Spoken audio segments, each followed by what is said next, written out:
आइए आज आपको ले चलते हैं मेघालय के खूबसूरत सूबे में, जहां प्राकृतिक सौंदर्य से भरा पड़ा है ये सारा इलाका, सारा प्रदेश, सारा स्टेट प्राकृतिक संपदा से, खनिजों से भरा पड़ा है। और यहाँ आप जंगल, पहाड़, नदी, नाले, झरने के साथ साथ आप बांग्लादेश बॉर्डर का नज़ारा ले सकते हैं, क्योंकि यह चारों तरफ से कई और दूसरे स्टेट से सटा हुआ है। सारे बॉर्डर कई स्टेटों के यहाँ लगते हैं, और सिर्फ स्टेट के बॉर्डर्स ही नहीं बल्कि बांग्लादेश का बॉर्डर भी यहाँ लगता है। यहाँ का नज़ारा आपको बार बार मेघालय आने के लिए बाध्य करेगा, मजबूर करेगा, और आप चाहेंगे कि मैं मेघालय बार बार जाऊं, क्योंकि ये मेघों का देश है। यहाँ बादलों का शहर है, ये बादलों का इलाका है, बादलों की नगरी है। यहाँ बादल बहुत नज़दीक होते हैं। दुनिया में सबसे ज़्यादा बारिश यहीं होती है। और यहाँ एक ऐसा गांव है जिसे क्लीनेस्ट विलेज ऑफ एशिया कहा गया है। और इसी गांव को देखने के लिए लोग दूर दूर से आते हैं, दूसरे देशों से भी आते हैं, और इस गांव का लुत्फ़ उठाते हैं, गांव का खाना खाते हैं, यहाँ की चीज़ें देखते हैं, यहाँ के मौसम से रूबरू होते हैं।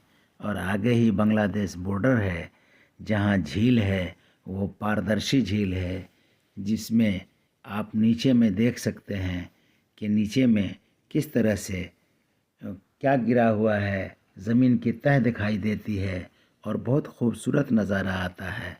दिल को मोह लेने वाला ये मंज़र आप भूल नहीं पाएंगे, और जी चाहेगा कि मैं यहीं घर बना के रह जाऊं, इन्हीं पहाड़ों, झरनों और नदी नालों, यहाँ के लोगों, यहाँ के खान पान और यहाँ के सौंदर्य को अपनी आँखों में समेट लें, अपने मन में बसा लें, और बार बार यहाँ आकर इसी मंज़र में खो जाएं।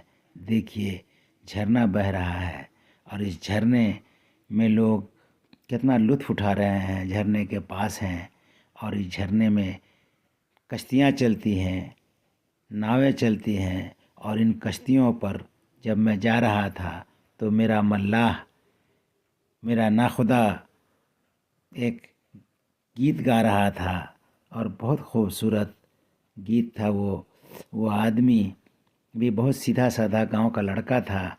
और हम लोग उसमें 3 आदमी उस नाव में बैठ सकते हैं, और 3 जगह बैठने के लिए रहता है, और एक जगह वो खुद बैठता है। यहाँ के पहाड़ देखिए, यहाँ के जंगल देखिए, यहाँ की ऊंची ऊंची चोटियाँ, और इन चोटियों पर आपको सैर कराते हैं यहाँ के मेघालय टूरिस्ट के लोग, मेघालय टूरिस्ट के कार, वहाँ की बसें। और इन बसों के ज़रिए आप पूरे मेघालय को देख सकते हैं, उन जगहों को देख सकते हैं जहाँ बहुत दुनिया में सबसे ज़्यादा बारिश होती है। उन गुफाओं को देख सकते हैं जहाँ जो दुर्लभ गुफाएं हैं, और आज भी वो दिन में बिल्कुल रात जैसा मंज़र पेश करती हैं वो गुफाएं। और उन गुफाओं में मध्यम मध्यम बल्ब जलते होते हैं, और यहाँ का सौंदर्य आपको अपने आप में आकर्षित करेगा। बहुत खुश होंगे आप जाकर। एक बार ज़रूर आप जाकर देखें मेघालय, और मेघालय के अजूबे, मेघालय के अजीब अजीब तरह की चीज़ें, वहाँ की बनावट, और वहाँ की वैली, वहाँ के मौसम, वहाँ दुनिया में सबसे ज़्यादा बारिश वहीं होती है, इसीलिए उस स्टेट का नाम है बादलों का शहर मेघालय, मेघों का देश।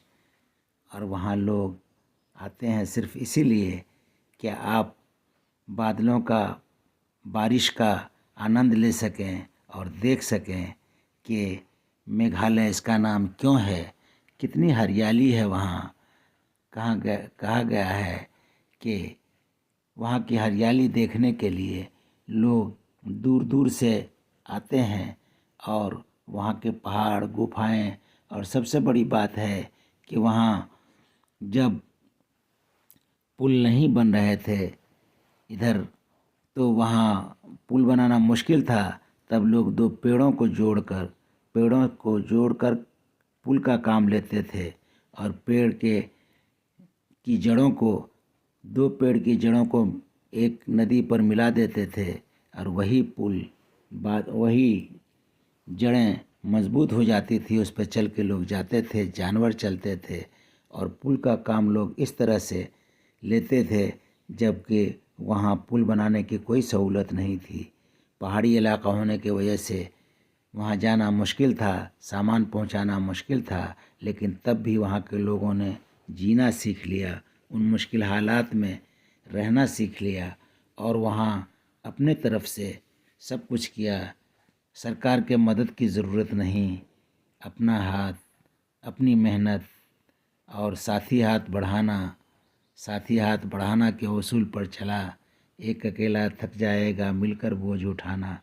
और इस तरह मिलकर गांव वालों ने अपने काम की चीज़ों को खुद तैयार किया, पुल बनाए, और वो भी प्राकृतिक पुल। और इतना खूबसूरत पुल के उस पर जाकर लोग आज तस्वीरें खींचते हैं, लोग फ़ोटो बनाते हैं, और फ़ोटो खींचकर बाद में आते हैं, देखते हैं, दुनिया को दिखाते हैं कि देखिए एक ऐसी जगह भी है जहाँ पुल नहीं है। इस तरफ से उस तरफ नदी को पार करने के लिए लोगों ने बड़े बड़े पेड़ों के जड़ों को मिलाकर बना लिया है पुल।